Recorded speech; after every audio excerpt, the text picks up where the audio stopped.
Hey guys, welcome back to Lehigh River Subdivision. Today we're going to take a look at the SD60E and the Kato Mikado. They were sent out for DCC work recently, so what I'm going to do is we're going to pan to the steam engine running and we'll talk about the work it received. And one quick thing before we jump into talking about the decoder, I picked up these two piggyback cars on eBay for $30, so they're 15 bucks a piece, which is what I paid for the Lehigh Valley ones, somewhere around there, 12 to 15. One's in Baltimore and Ohio and the other's in Erie, Lackawanna. So now I'm up to 5 of these Trainman piggyback cars. They're pretty nice. I like them a lot. So I just wanted to show that because I threw them up on here because I thought it'd be cool to run a piggyback train behind the Mikado. So we'll get this moving and we'll talk about what was done. So my Lehigh Valley Kato Mikado I bought on eBay used, and I forget what I paid. I think it was around $70. It's a first generation, so it doesn't have the traction tires, and it was having electrical pickup issues, which was the reason why I stopped using it. So the gentleman said he could fix the electrical pickup issue, which he did that. He ended up replacing all 4 tender wheels because they were badly wore. He said this locomotive had seen some use before I bought it. He worked over it and installed it, which I believe he said it was a digitrax decoder, and that was it for this locomotive. And since I got it back, I've been running this a lot and it's been working flawlessly. So we'll just watch this run here over the bridge, and then we'll talk about the SD60E.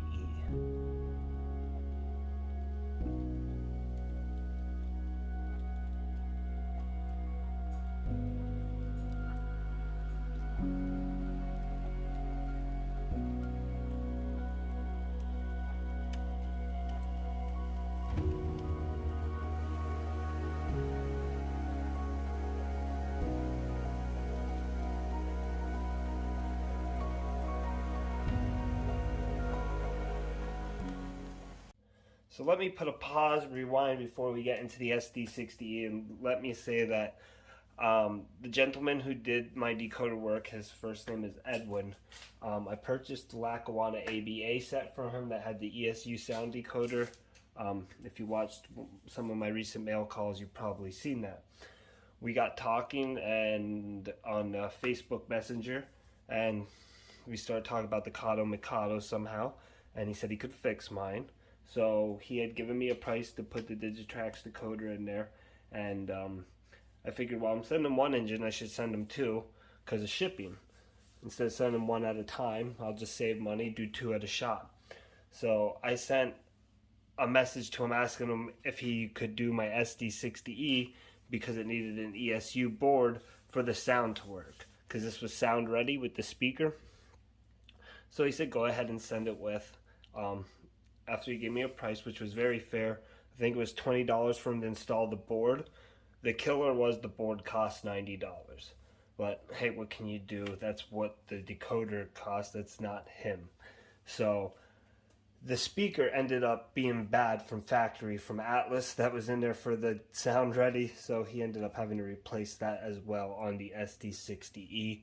And he wasn't going to charge me any extra, but I sent him an extra 10 bucks for the speaker and for the hassle of having to deal with that. So what I'm going to do now is we'll run this through the startup sequence so you can hear some of the sounds.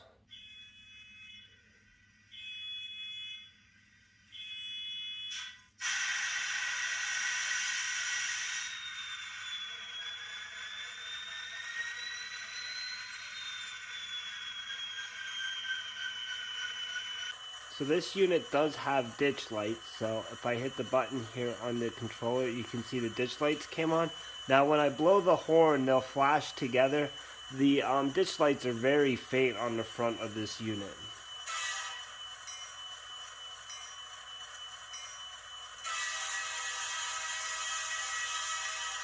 As you can see, as I blow the horn, the ditch lights are flashing there. So that's a nice little feature. I wish they were brighter, and there's probably something I can tweak with that down the road, but I'm not super big, like, the sound is the main concern.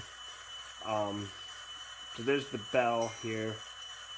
I really like the horn that comes with the sound file that he put on this locomotive, and supposedly that is the correct horn for like an NS SD60E. So we're going to go ahead and pull it ahead so you can hear what it sounds like.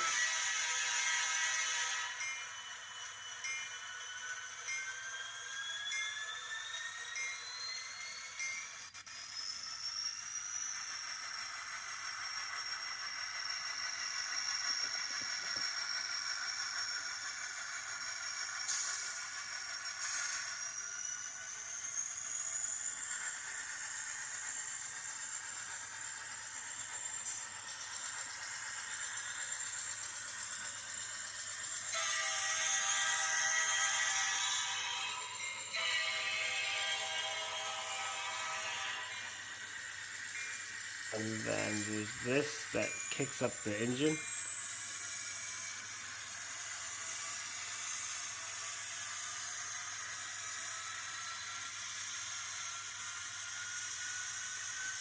Alright everyone, I want to thank you for watching. I hope you enjoyed this video showing you the SD60E and the Lehigh Valley Mikado with their decoder installation and how they run.